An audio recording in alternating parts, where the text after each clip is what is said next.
Ladies and gentlemen, welcome to our wrestling podcast. So, without further ado, the following podcast is scheduled for one fall, and today's topic, the history of WrestleMania. Don't forget, you can listen to us on Spotify, Apple Podcasts, Stitcher, SoundCloud, YouTube, and iHeartRadio.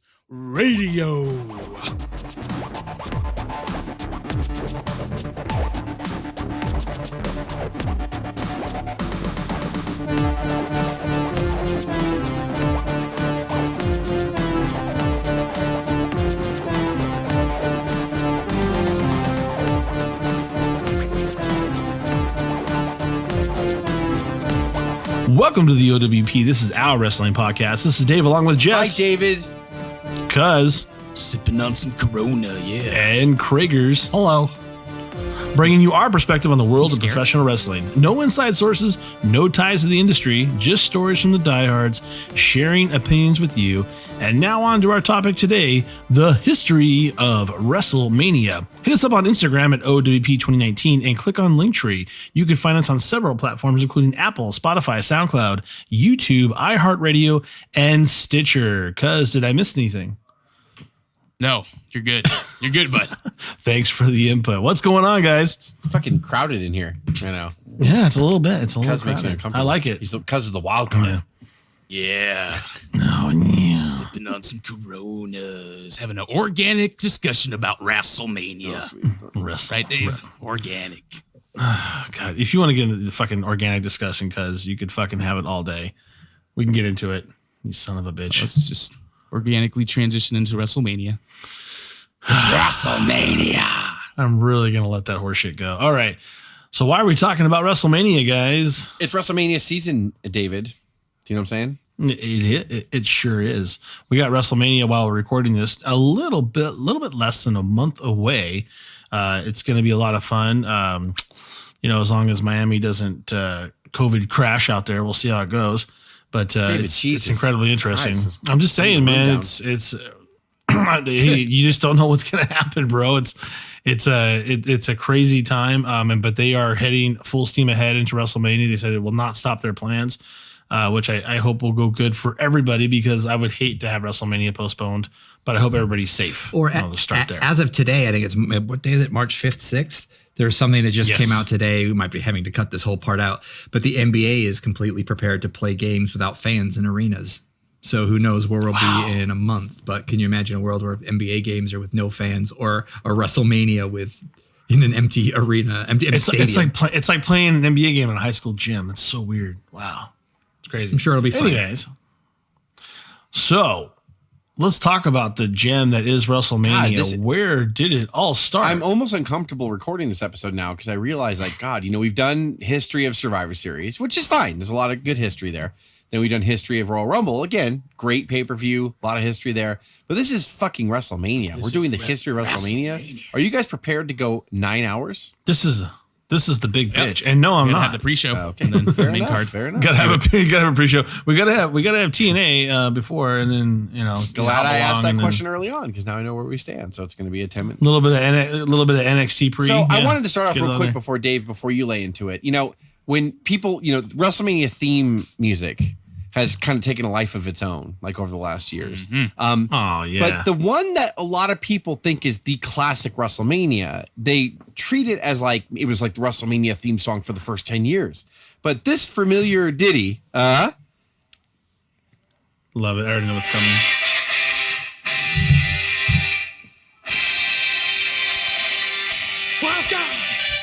WrestleMania. So that WrestleMania theme song, which does everybody here agree that I can't turn the fucking volume down on my phone? Does everybody here agree that you think of the classic WrestleMania song when you hear that, right? Always. That was That's only always used for 3.5 WrestleManias. That's it. 3.5. Yeah. Why is it 3.5? Well, they used it on so it debuted in WrestleMania 6. Then they used it for Mania 7 and 8. And they used it for the WrestleMania reports that Gene Okerlund used to do for WrestleMania 9. But then they kind of transitioned into WrestleMania 9 was this theme, kind of started this one. And this one did Mania 9, 10, 11, 12, and 13.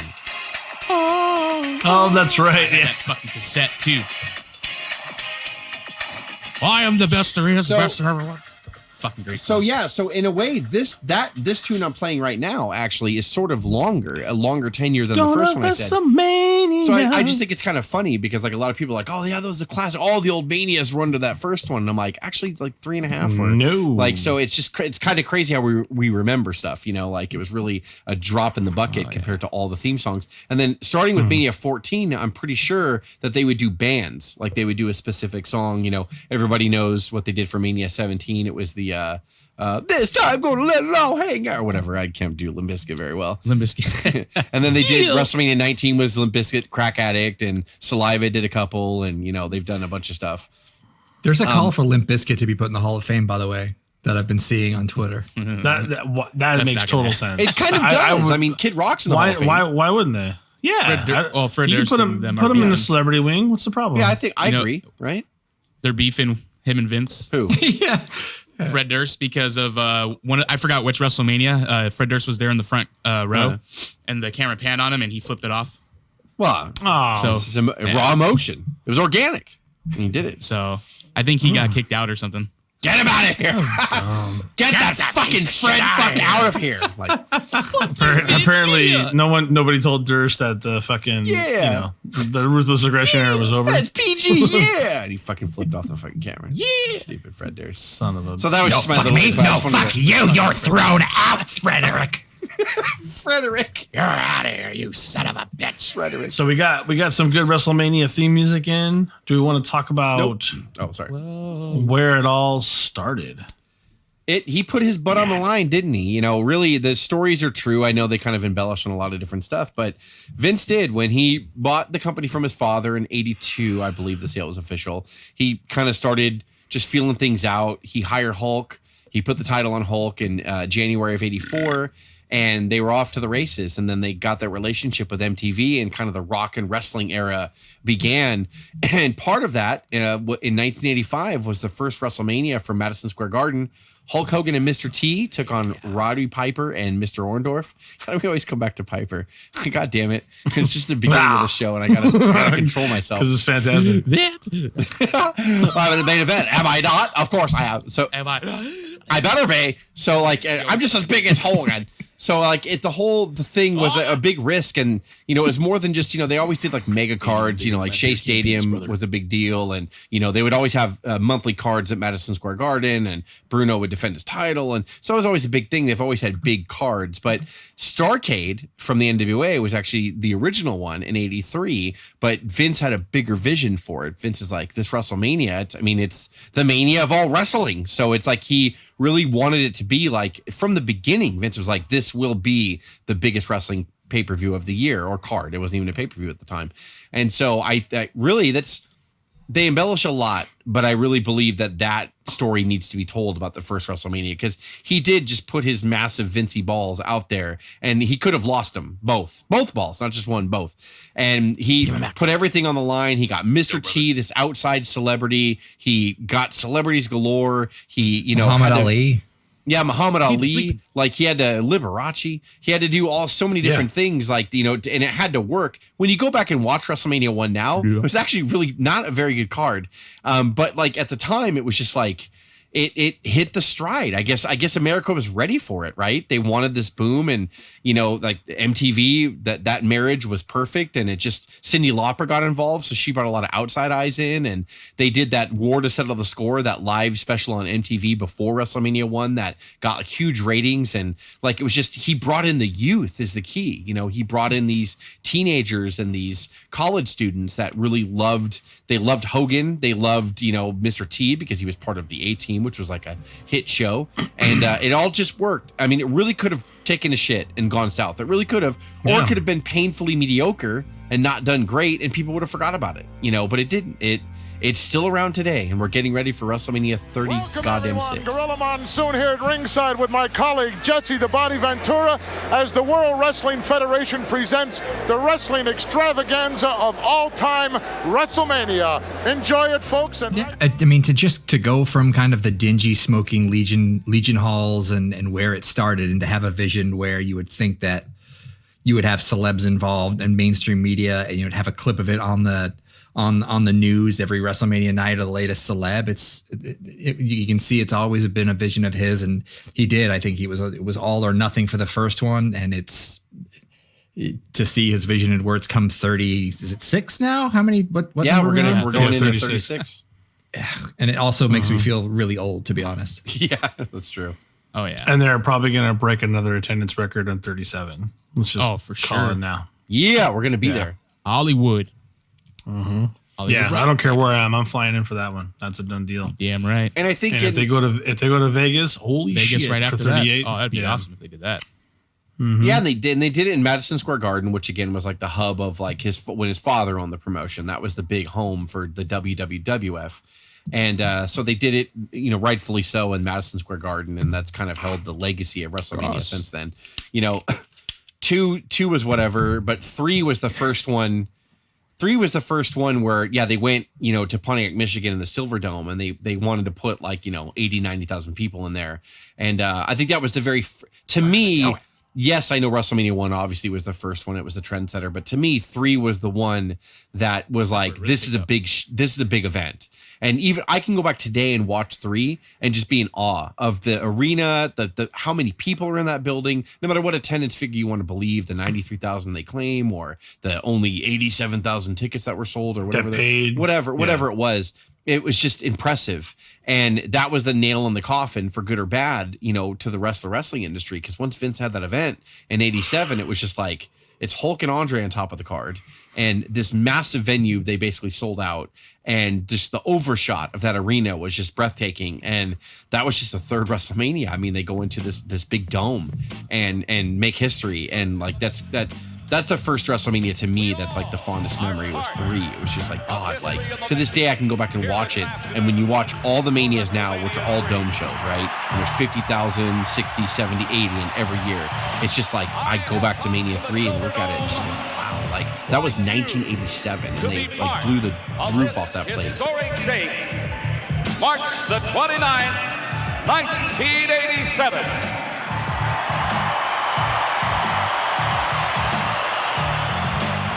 Thanks to our millions of fans all around the world, and a special thanks as we have established, all of us, a brand new indoor attendance record of 93,173.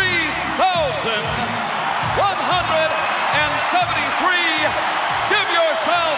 But that's where WrestleMania really earned its name, was WrestleMania. Yeah, and it was a good card, and it was really that holds up to me. Like it was a good card, and it was really like a mega event. Not just because Hulk and Andre, to this day, arguably, is still the biggest main event in WrestleMania history. It did so many things for that company that not just forget individual careers, just for that company, it did so many things for them. Because 2 was an odd experiment. 2 was an odd experiment, but also 3 has 2 great things. They have the card, the main event that sells the tickets, and then they have the definition of what stealing the show is, to give those people that like the actual work to steal the show, another opportunity. And we always look at, I think WrestleMania 3 always makes us, okay, what was the main event that sold everything? And then what match stole the show? And obviously Macho and, oh my God. Steamboat. It made both their careers, but it also made a title. Yeah, the Intercontinental title was important leading up to it, but it made it like, this is a show stealing title. This is the workers' title. And it really defined it. So it made it an actual title in a sense, like the importance of a title.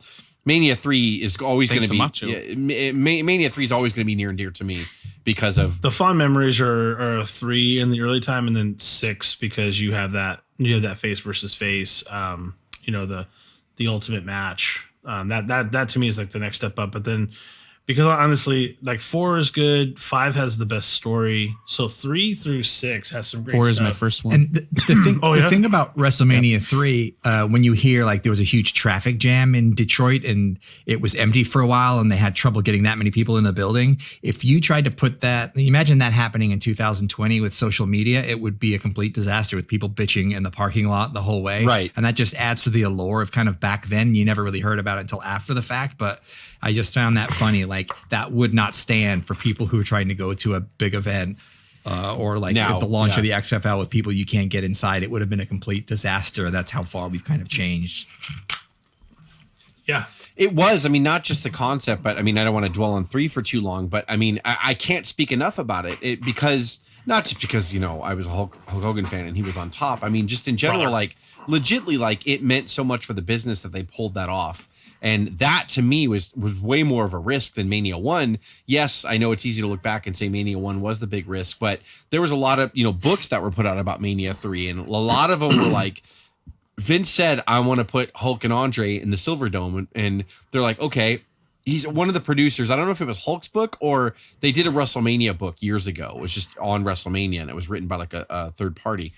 And they interviewed a lot of the producers and stuff that worked for Vince at the time. And like, when Vince said, I want to go to Pontiac Silverdome, I want to, you know, have WrestleMania 3 there, instantly one of the guys was like, okay, so here's what we're going to do. I guess, you know, what we'll do, Vince, is we'll curtain off half the arena. We'll put the ring here. And Vince looked at him like, he's like, no, we're going to fucking sell it out. And the guy, all of them looked at Vince like, no way. There's no way you're going to put even. It's never been done. There's no way you're going to put even 80,000 people in this place. Like, there's no way, Vince. We're going to have to curtain off the thing.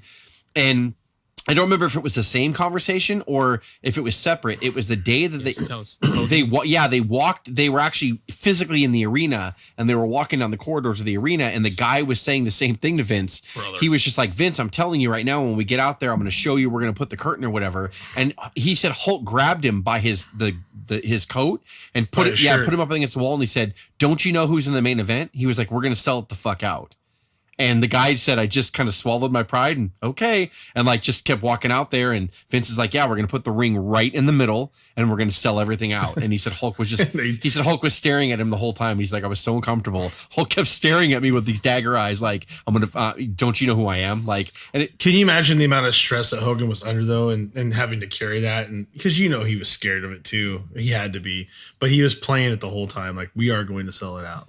And that to me, and again, you know, WrestleMania 1, I absolutely agree that it did have a lot on the line. Obviously, it was the first one, and it was a gamble bringing celebrities in and having a non-wrestler in the main event. You could have recovered. Though. Can you imagine what an arena that only sold 40,000 people would look like? An arena that was meant for 90, like that would have been a bigger blow, and it would have gotten around the wrestling industry, especially to competitors like the NWA and stuff. Like, see, he went big and failed. Vince Jr. is fucking up already. You know, it's like, but it didn't. Like, it was this like, I don't care if they only sold 78,000 seats and they papered the rest. That's who cares. It visually gave him what he needed. And the main event sold the tickets, like Dave said, and the rest of the card brought it home. It was a great event. And I don't want to go too long on it, but it was wonderful. I think fondly of that Mania. To me, it started everything. What he is, the greatest professional athlete in the world today. Look at this. He's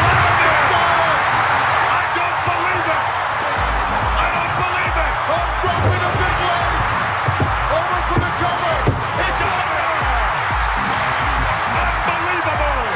Yeah. Anything else you want to bring up for, you know, the nostalgic WrestleManias? I mean, you know, 4 tells the story before the story because of Saturday Night's main event and Hogan losing the title in a weird way, but it brings Macho Man into the picture that tells the story into WrestleMania 5 with the Mega Powers and the Mega Powers exploded. One of the best stories ever told in wrestling because of how patient and they up were. till that point, they were growing. Phenomenal. They were doing closed circuit stuff, but they also started pay-per-view for Mania 5. And for a long time, WrestleMania 5 was the highest buy rate for WrestleMania for years. up until Mania 14, I think surpassed it. I was gonna say, up until the Attitude the Era Hogan and basically Macho, started. it was even bigger than Hogan and Warrior, which was the next year at 6. And Hogan and Macho drew the dough, man. Like, you talk about a show that should have been in a dome that year. You know, think about how many tickets they could have probably sold if the buy rate was that massive. Like, you know, I mean, they would have put 90,000 people in a building, I'm sure. And it's just kind of, you know, it just shows you how fire wrestling was, especially WWF in the mid to late 80s. I mean, yeah, it was just anything they did was gold. And, you know, we'll jump into WrestleMania 6, which was the next dome show they did. And they went outside of the US to Canada, and they would revisit this arena years later. And one of the two guys in the main event would also be there. But like, they put 67,000 people for Hogan and Warrior. And again, this big ass event, right? WrestleMania, it's the biggest show of the year. Face versus face, not been done before on a big stage. And so it's already off the, you know, WrestleMania really got off to a big start with some big dome shows in its infancy, you know, within the first 10 years. Yeah. Images begin to appear. Images of strange and powerful forces. But of all the forces in the universe, the two most powerful, Hulk Hogan and the Ultimate Warrior, prepare to explode. Champion versus champion. Title for title. It's the ultimate challenge. It's WrestleMania. Yeah. And then we have those unfortunate downtrodden years into where 7 kind of cascades down. WrestleMania 9 is notoriously known as one of the worst WrestleManias, if not the worst WrestleMania ever. I say 11's the worst. Yeah, you say 11. Some people say 9. It's close enough. They're at the bottom too. You can switch them in and out if you want to. But 9, 10's got some decent spots. Yeah, 10 was good. They returned to 10. Yeah, they returned to Madison 10 Square was great. Garden. They had 19,000 people. Brett Nowen? Yeah, almost 20,000 people there. Brett Nowen is the show stealer by far. The opening match on the card. Yeah.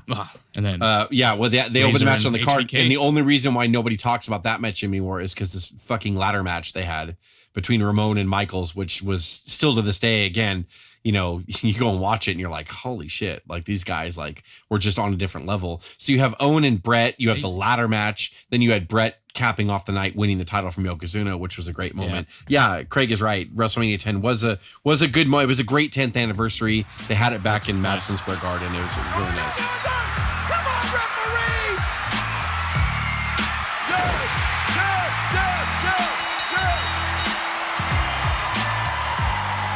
I cannot believe it, Ramon! Is the undisputed Intercontinental Champion! It's nice going back to your roots too, and it's not a tough arena to sell out, and you're going to have great fans there. So I think it was rightfully done in that arena for so many reasons. We're gonna yada past it, but side note, Craig and I were in attendance at WrestleMania 12 in '96. Not to brag, but we were there at the pond, yes, right? Yep. Yes. How were our seats, Jess? Where were we sitting? We were like second row from the top of the actual building, and Craig fell. You could have fell over. Craig fell asleep into during the floor. Iron Man match. Yeah. It's just 60 minutes, man. Yeah. Jesus, what are you expecting? Too much to do? ask from a WWF audience in 1996. That's for sure. Yeah, that's rough. And the guys are great. You can't, if you look at the match, it's well done. It's just, God, 60 minutes. I don't know how anybody could pull that off. You spend years telling us that bigger is better, and then you get 2 wrestlers in there, and you expect everyone to swallow an hour an Iron Man match like within like a 2-year period. No, it's not gonna happen. I hate to say it, but I actually enjoyed Taker and Diesel. Yeah, it was all right. Well, I enjoyed it. It's done right. For cheap, It's good. yeah. And then We were just talking about 7 with, Of course, with the Warrior. Yeah. The next noteworthy one was 14. 14 was noteworthy, not because of the venue per se. They had it in Boston, so the crowd was crazy. This really kicked off the Attitude Era as far as like pay-per-view. Because of who? It was the first one. It was the anointment of Stone Cold Steve Austin. Also, it was the first WrestleMania in a while that really felt like a WrestleMania. And it really was like, Because of who? I don't think there was like a great match on that card. There was a lot of good matches, but there wasn't a great match on that card. But that entire card, that energy was that time period. It was that beginning stage of the Attitude Era. I can't describe it. That whole card just had a buzz about it. And it was What's the main about event? the tag What's team the main event? What are the shows? the main event was Michaels and Austin, and Austin won the Tyson, title. of course. And Tyson was there. It was also Kane versus Undertaker. It was those tombstones, man. I want to say I remember Owen and Triple H having a pretty good match for the European title, and so there was just, but it was like all the characters were hot. It was right in the middle of the Monday Night Wars, and WWF hadn't won the ratings yet, but they were really close to doing so. What was your tag match, cuz, that you were talking about? The New Age Outlaws versus Terry Funk, shit, Chainsaw Charlie, you're right, shit, and Mankind. The fucking dumpster. Yeah. Yeah, good matches. So that I just know good WrestleMania stuff. 14 because it was it was the beginning of the Attitude Era, and really that whole card was just buzzing with energy. Like, it was great. Then I think the next big one, and let me know if anybody wants to jump in. I don't want to jump too far. No, I was going to say you're getting to what I believe people rank as the best WrestleMania ever. 17, for the most part, right? 17 in 2001. To me, there were 67,000 people there in the Houston Astrodome, or the Reliant Astrodome, excuse me. And the main event was Stone Cold Steve Austin on The Rock. The only main event I will accept that rivals Hulk and Andre, for the record. I still think Hogan Andre is bigger, but at the same time, like, because I just feel like the product as a whole here was massively hot. Not like it wasn't back in 87, but I mean, like, this was, I think Dave Meltzer, of all people, Dave's favorite person, said it the best. This WrestleMania 17 was a love letter to the Attitude Era, because it was really the end. It was like the season finale of the Attitude Era, and it really was WrestleMania 17. Yeah. I still think, I don't know what you guys think, but I think 17 is my favorite still.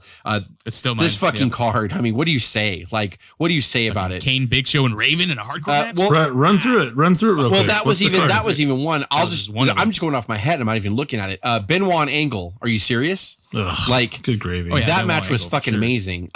Then you had Triple H and Undertaker that had no business in being as good as it was. That's right. And it was awesome. It was Him off the awesome. scaffold. Like, Jesus, the ladder match, was a the great match. TLC match. Yes, TLC. Jesus Christ. I My mean, favorite again, ones, too. and then you had Austin and Stone Cold. What? Austin turning heel, which was Austin awful. Austin and Rock. The Austin Rock, sorry. Yeah, Austin versus himself. What? Two of us? Huh? My twin? Huh?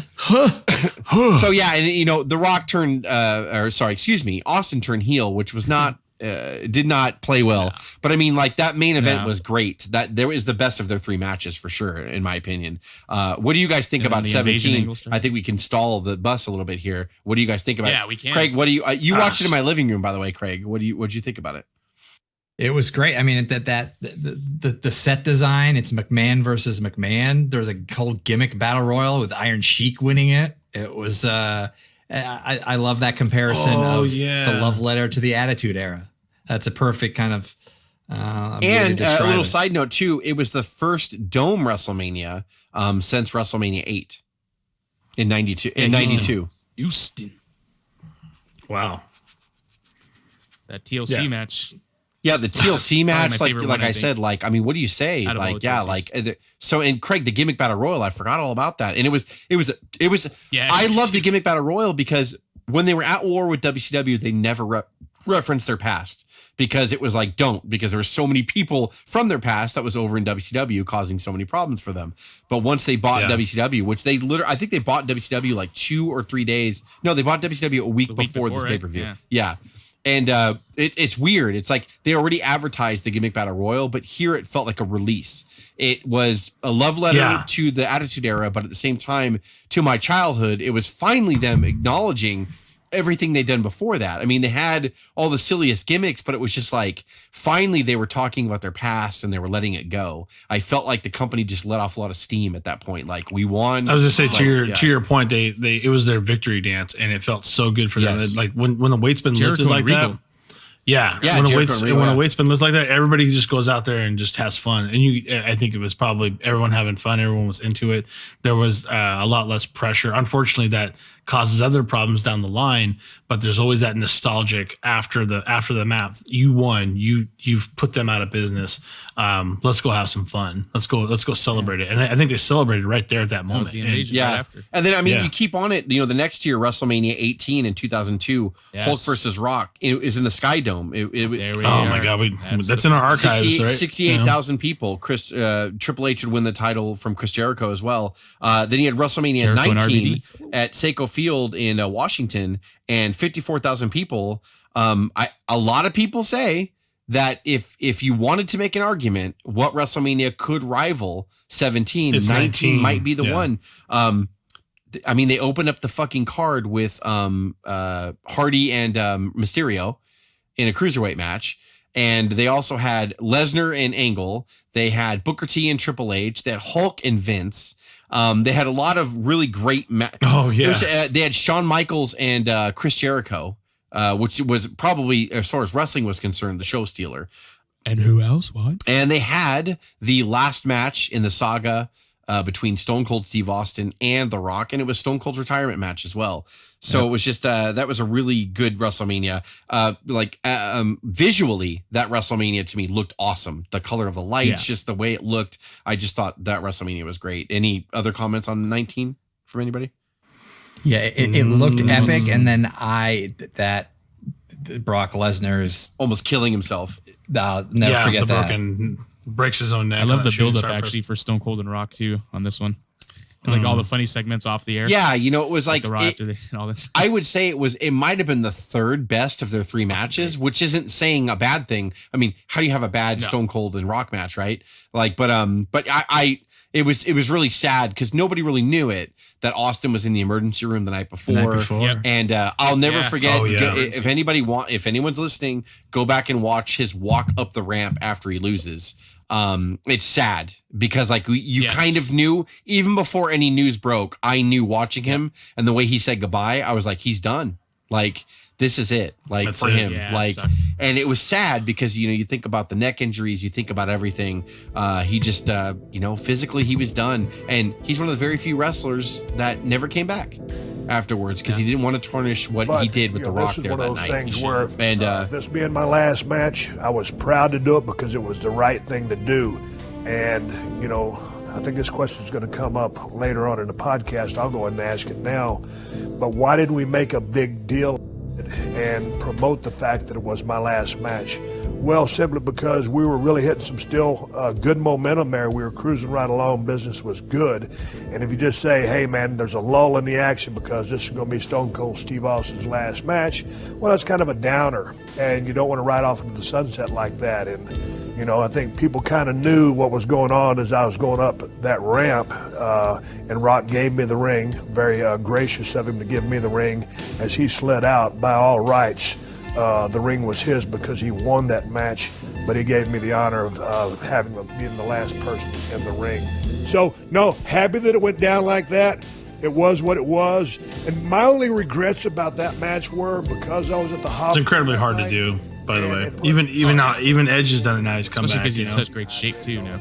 Right, yeah. Yeah. I know you look at him now, you're like, just fucking Edge is back. You can come back. But I mean, I don't know if I want him to anymore, right? No, I don't either. I'm glad he's gone, and I'm glad that of all people, he might come back and start doing Canadian Destroyers. Well, like Huracan Rana's he's just all he still comes back every couple of years and stuns a few people. Well, that's all we need. Great. You think the Red Arrow's something? Wait till you see this.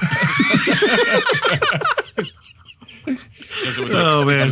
Well, I don't want to push on too hard, but I do want to briefly talk about 20 because I think 20 is a little bit underrated. There's a great situation. Once again, of back at Madison Square Garden.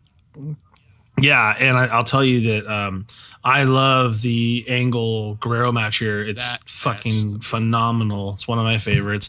And this is also where, and we've talked about this in our archives, by the way, where Benoit wins his world title. Yeah, that triple threat match with him, Michaels, and Triple H.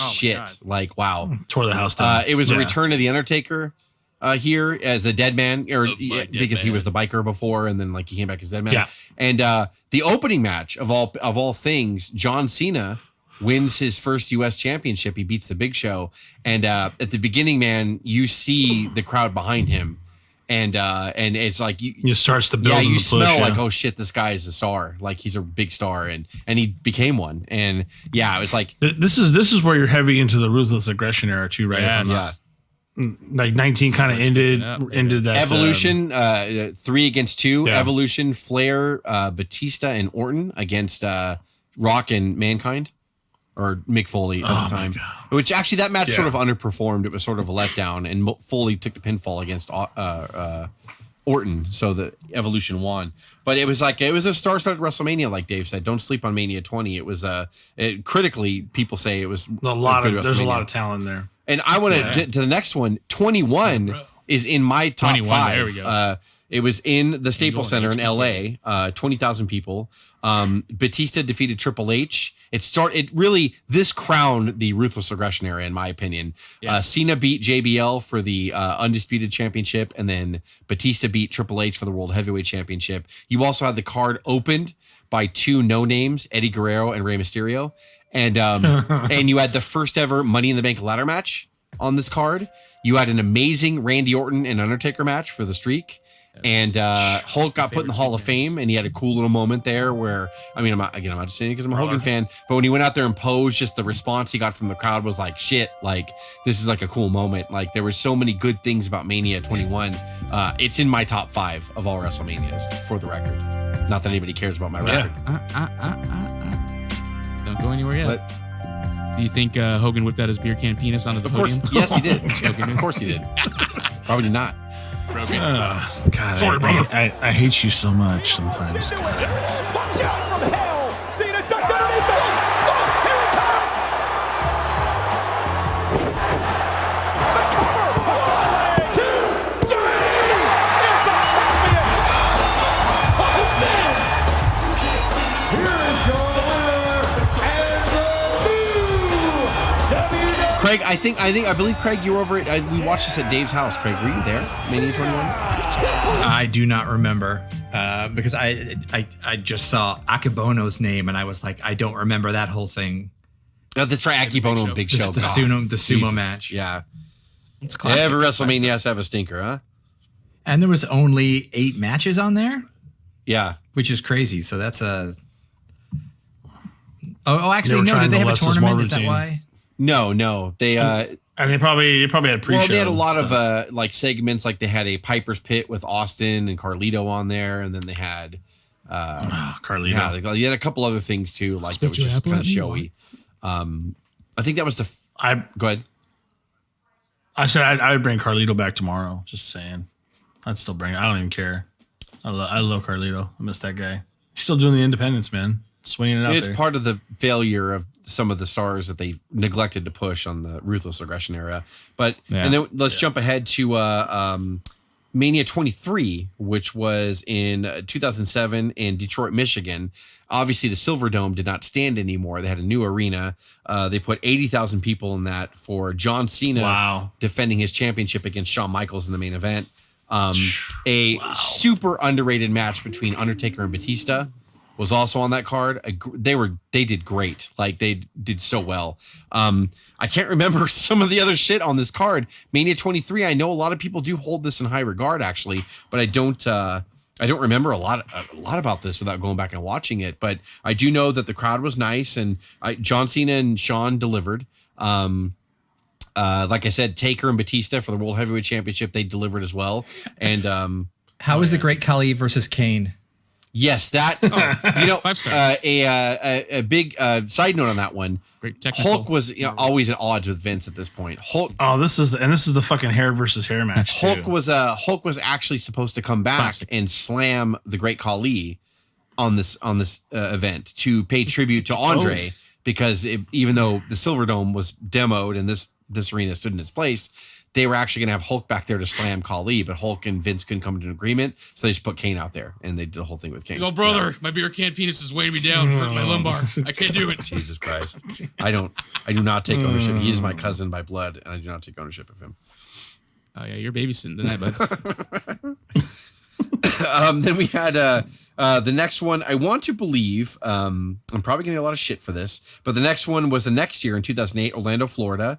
It was in the Citrus Bowl, which they actually, WWF on their dime, remodeled the fucking Citrus Bowl and planted live palm trees around the top of the arena because they asked Vince, like, you're not going to profit on this. And Vince was like, I don't care. It's WrestleMania. I don't give a shit. Like, we close a whole city down. Like, you don't think we're going to profit on this? Like, just cool stories about Vince I like hearing like this. They're just like, Vince, you know how much money it's going to cost to put live palm trees and we're renovating, like, we're totally remodeling the Citrus Bowl. He's like, I don't give a shit. Like, fucking do it. Like, show me the blank check and I'll sign it. Like, I don't care. Like, I think it's pretty awesome. Like, when you hear stories about like Vince, he's like, it's fucking WrestleMania. Are you kidding me? You think that's going to stop me? Like, no, it's not. I think they've done just fine from this point going forward. This was also the retirement match of Ric Flair on this event as well. Wow. Shawn Michaels defeating Ric Flair, and Edge lost to the Undertaker. Is that where he goes, I'm sorry? And yes, I'm sorry, I love you. I'm sorry, I love you. Yeah. And he's like, I'm sorry, I love you. And a lot of people don't know the second sentence he said was like, I wish you were the Bulldog. And then he kicked him in the face. So he could pin the Bulldog. It was a whole thing.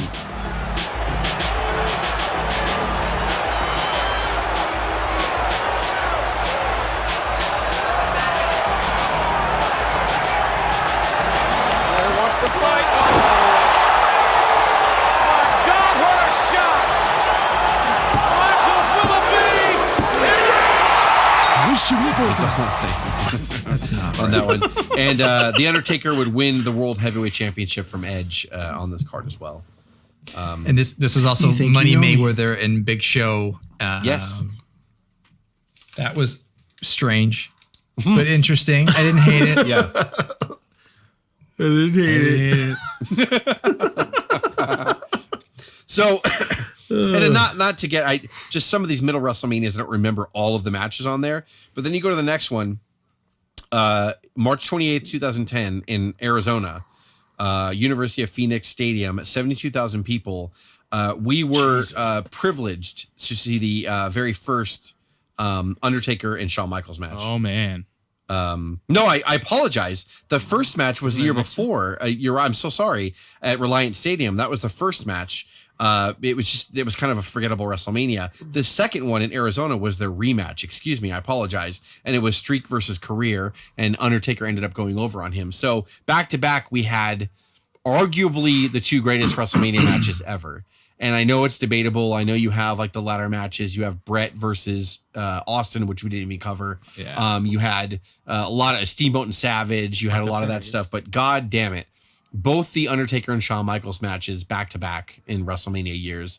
I mean, what do you fucking say, right? Like, what an amazing, both those matches to me were like two of the best wrestling matches I've ever seen. Like, a lot of people like the first match better. I love the second one. That jumping tombstone that he gave Shawn at the end was fucking a thing of beauty. And it was an awesome thing where Shawn crawled up him. Like, you kind of knew Shawn was done, and he crawled, he was crawling towards the Undertaker, and he grabbed on the Undertaker's knee pads and pulled himself up to look Undertaker in the eye. And he did the cutthroat thing to the Undertaker. And the Undertaker just looked at him like, well, you're fucked. And he put him in the tombstone and jumped like up into the tombstone and like gave him like the super tombstone and pinned him. And like, I could say what I want about Shawn Michaels, but those two matches were like. Well, it's kind of cool when the guy you're lifting up only probably weighs a couple hundred pounds. Very true. Some 300 pounders has to put up into, so he can really make it work and emphasize it. So it's probably fun for Taker to finally put up a little guy into it. But those matches are phenomenal. It just upsets me. It's like when is it Shawn's turn to go over? Right. Yeah, no, you're right. You know what I'm saying? It's like, give the kid a shot. Like, you keep burying him. Against me, brother. Did you see the kayfabe news about the young hungry guy takes the title at Super Showdown? Yeah. No. I was like, oh, kayfabe, you got me again. You got me. So and then going on to another noteworthy WrestleMania was WrestleMania 28, and that was 2012. John Cena versus The Rock. I remember this WrestleMania match again. I probably will put this match in my top 5 too. I probably have 8 WrestleManias in my top 5 for the record. But this one was the first Rock and Cena, which completely delivered. Also on this match, you had the Hell in the Cell match between Taker and Triple H, which was also fantastic. Then you had CM Punk and Jericho, which was also fantastic. So those last 3 matches, I remember delivering. I want to say, Craig, you surprised me at my house this year. I did not know you were coming over, and you knocked on the door, and there you stood, and we all watched WrestleMania 28 together, and it was a fantastic WrestleMania. Was this the WrestleMania that Rock was hurt or got hurt in the middle of it, or was it the next year? That was the next year. That was the next year. Yeah. Got it. So this was all right. This was a great match. Yeah, I have to say The Rock and Cena delivered, and The Rock actually went over, which was awesome. And like I said, CM Punk against Jericho for the WWE Championship was very good. Also, The Undertaker Hell in a Cell was really good too. Yeah, not far behind the Shawn Michaels series with Undertaker. I mean, Triple H and Undertaker also, both those fucking amazing. Just.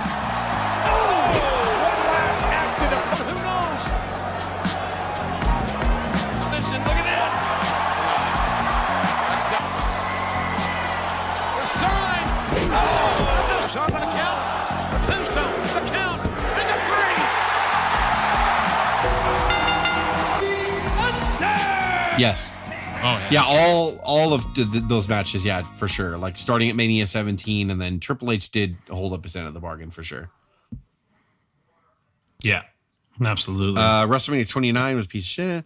Then we had the next we had WrestleMania 30 in New Orleans, which again is another highly regarded WrestleMania. 75,000 people saw Daniel Bryan and the Yes Movement defeat Batista and Randy Orton for the WWE World Heavyweight Championship. A fucking great moment, which was started off by, for years and years, Brett versus Owen was the best WrestleMania opener ever. I mean, Jesus, like it was kind of cheating the way they sold the show like that. But Triple H and Daniel Bryan opened up this pay-per-view. And if Daniel Bryan got to beat him, then Daniel Bryan would go on to the main event and make it a 3-way against Randy Orton and Batista. And I will say that opening match between Bryan and Triple H was awesome. And watching all that crowd, it was Daniel Bryan's year. And watching everyone do the yes, all 75,000 people was just a thing of beauty. And then watching Daniel Bryan win was equally as awesome. Like, it was a great. What's also incredibly interesting about this was supposed to be the big Batista push, I actually went to this one also. So to have my only two WrestleManias, you can tell the crowd was sour on it. They were not about it at all. Batista. And they just had to fucking change gears and say, well, let's put the Yes Man in, the B+ player. And they sold it all the way up into the point. And it was a Daniel Bryan WrestleMania, and we all loved it.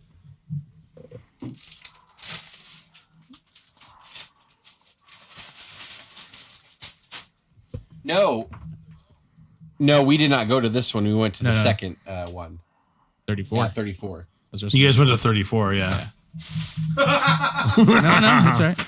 We'll just keep talking Taker and Lesnar. What about that? But I'm pretty sure that Jess and I were watching this at your house, right, Jess? Yes. Was the WrestleMania 30? Yes, yeah. Yeah, I remember we were all there and Big Mike was there, and I remember leading up to the pinfall for Lesnar and Taker.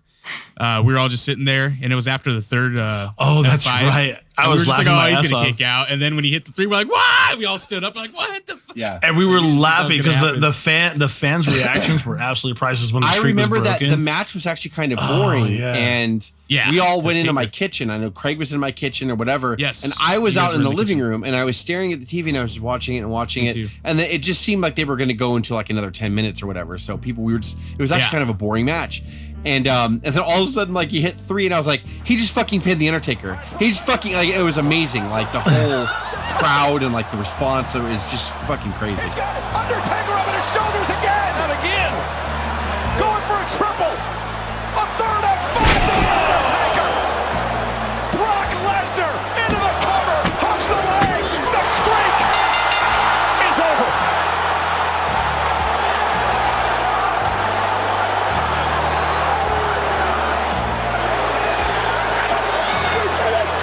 Everyone, the match was not very good at all, but that ending. And Brock's just laughing and shit. It's fucking great. This was also the beginning segment where Hulk, Rock, and Austin had that 3-way promo where Hulk misspoke and Hulk kept saying the Silver Dome and the Super Dome and like all that stuff. We're in the Silver Dome, bro. Give it back that Silver Dome. Yeah, WrestleMania 30 was really cool, brother. Yeah, some. And then the next year in the Levi Stadium, the brand new stadium for the 49ers, 31 was also a fantastic WrestleMania as well. I feel 31 was awesome. Orton and Rollins, Jesus. Orton and Rollins, Sting debuted against Triple H and wrongfully got pinned.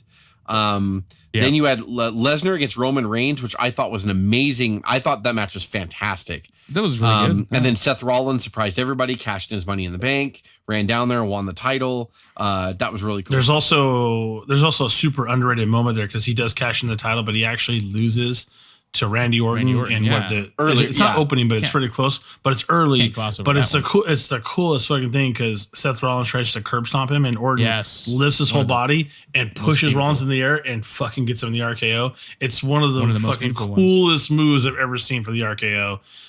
Very underrated portion of that because of the end of WrestleMania. Yeah, as well. you knew as soon as he lost, you knew what was going to happen at the end of the night. I honestly didn't see it coming. I should have. I was just like, wow, that was a crazy match, and I kind of got lost in it. I got lost in WrestleMania, and when I saw Seth coming, I'm like, that makes perfect fucking sense. Of course, it's going to happen. But yeah, it was super cool. Also, and that card opened up with the Intercontinental Ladder match, which Daniel Bryan won. Oh yeah, Daniel Bryan. Oh jeez, yeah. Look at this. So, that's a great WrestleMania. That's so good.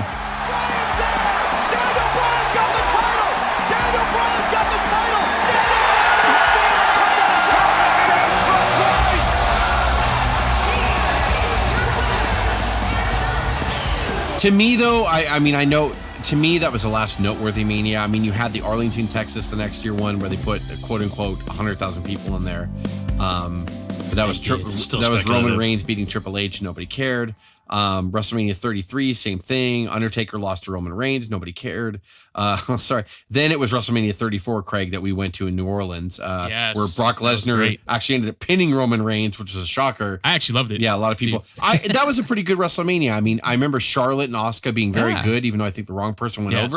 I thought the opener for the IC title was Seth, Finn, and Balor. Miz. Yeah. Was a really good opener. I thought the tag match with Ronda Rousey and Angle against Triple H and Stephanie was brilliant. Was fucking great. Daniel Bryan returns. There was a lot of cool, noteworthy stuff. 34 was fun. It was just, I remember it being so long, right, Craig?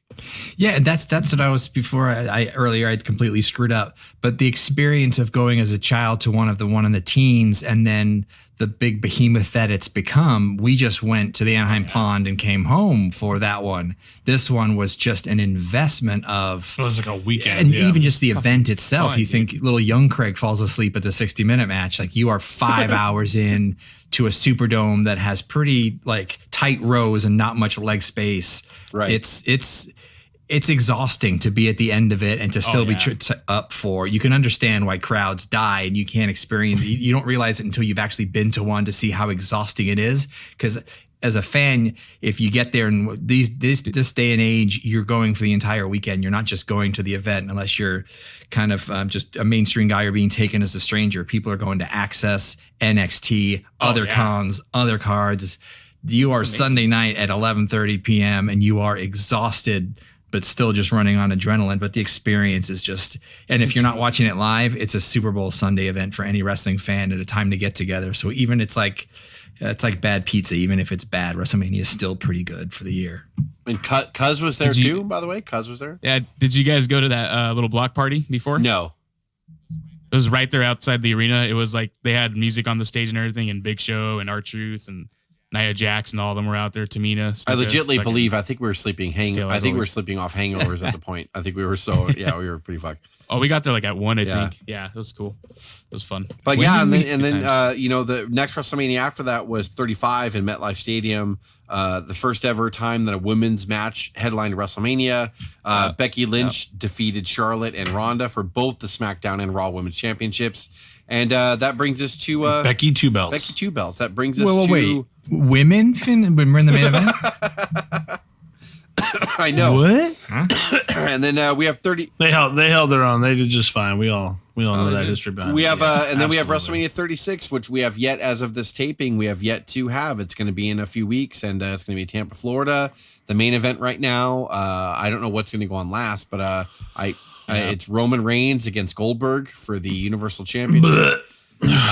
It's also what is the other Drew and Lesnar? Say it again. Yeah, Lesnar and Drew and Lesnar, and then Edge and Orton. That'll be the main event, I think. Yeah. So they have Brock. stuff, and then it Brock's looks like, gonna- Charlotte will take on the NXT champion. It looks like Becky will take on Shayna Baszler. Who cares what Bayley does? Nobody cares about the SmackDown title. So there's a lot of stuff. So we haven't got it, and I just want to wrap it up because actually this is a really nice time that we kept this event. It's so there's so many stuff that we forgot. I mean, after 35 WrestleManias and going into 36, There's a lot you have to leave so out, much, man. And, so what do you got? What does WrestleMania mean to you, Dave, as a wrestling fan? WrestleMania to me is the Super Bowl of wrestling. It's what we always look forward to. Even the casual fan who doesn't watch every pay-per-view every month will come back to WrestleMania. Who's in WrestleMania this year? What's going on? It is the epitome of the, whether they're trying to capture the casual fan. Not everybody watches football, but if they get an opportunity to go to the Super Bowl, they're going to go because of the nostalgia, what's going to be around it. It's not just a one-day card. It's an event. It's a weekend. It's a major investment to what Craig had said. And that, to me, is why WrestleMania is so fun, so important. I've yet to go to my own, but I know in LA we are going to be there. We are going to get those tickets as soon as they go on sale to their new stadium, which is going to be fantastic. And we'll probably hit Vegas if it does hit. There's a good chance it'll be in Vegas the year after. And we're going to hit those back-to-backs. There's no way we're not going to be at those new stadiums for those events and for those experiences. It's I can't wait to do it. I wish I've been to one. I'm ready. It's one of the few cards I haven't hit. I've been to SummerSlam, been to a lot of other places. I've actually been at SummerSlam where in 2014 with Jess, where Brock destroys Cena for the title, and it was fantastic. And the nostalgia there was huge. And it was just a SummerSlam. I can't even imagine what a WrestleMania is going to be like in person. Can't wait. Cuz, what do you think? Come on. Well, of course, Royal Rumble is one of my favorite pay-per-views. It's probably my favorite one to watch, but there's just something about WrestleMania, the atmosphere and the vibe that it brings. And then, after being able to experience the one we experienced in New Orleans, like just experiencing the whole week, it's still my favorite. It's my favorite time of the year, man. WrestleMania, great matches, great moments, all the moments we talked about, all the moments that we didn't get to talk about. That's what I look forward to every year. And WrestleMania 4, actually, Jess, that was the first one that I got to see because you came over and brought over. Well, I didn't see the whole card. For the first time, you brought over to show me Warrior and Hercules. Oh, that's right. And I always remember that WrestleMania for that. And then I regret it every day. I think yeah. It's your fault. Yeah, and then you showed me him losing to Rude. Hey, Craig, year. So what does Mania mean to you, Craig? I mean, it's just as far as like friendship and growing up. It's like even now when we're just old as heck. I mean, we started watching it when we were young kids together because I don't know how old you were, but you were a tiny guy and we still watched it all together. I'd see you just a couple times a year. And even now, even when I was out of the product, I would still text or try to watch WrestleMania. And even now it's one to the year where we're all on a text trail going over kind of moment by moment or giving updates or following. So it's just some of the best memories you have are getting together either in person through your childhood and even just connecting over text if you're kind of remote, but you're watching. It's bigger than just kind of the wrestling. And I forget most all of the last 10 years, but just it's always a good show. And to see what it's become, it's I don't know how they keep topping it every year, but there's always a little bit of a moment where it gets bigger and bigger and bigger. So yeah, I think like I agree with everything you guys say. I think also too, like it's the once a year opportunity that whether they're in a boom period or they're not in a boom period, where they could attract the casual fan. And I think that's like that business wise, that's what Vince wants. To us, it means all the things that you guys said, and I agree with it 100%. But it's also on a business standpoint, their one chance a year to where if it's not a boom period, I can try to get casuals in to see something cool, and maybe they'll keep watching. Or if it is a boom period, where the whole world's going to watch anyway. So here we go. And so it's that big. So this has been a perfect episode. Dave, you want to wrap this shit up, or you know what I'm saying? Yeah. Let's hit us up on Instagram at O.W.P 2019. Click on Linktree. You can find us on several platforms, including Apple, Spotify, SoundCloud, YouTube, iHeartRadio, and Stitcher. For Dave, this is Cuz and Craig and Jess with the O.W.P signing off. Have a good one. When I was walking to the ring, it's like I couldn't think of anything but my dad.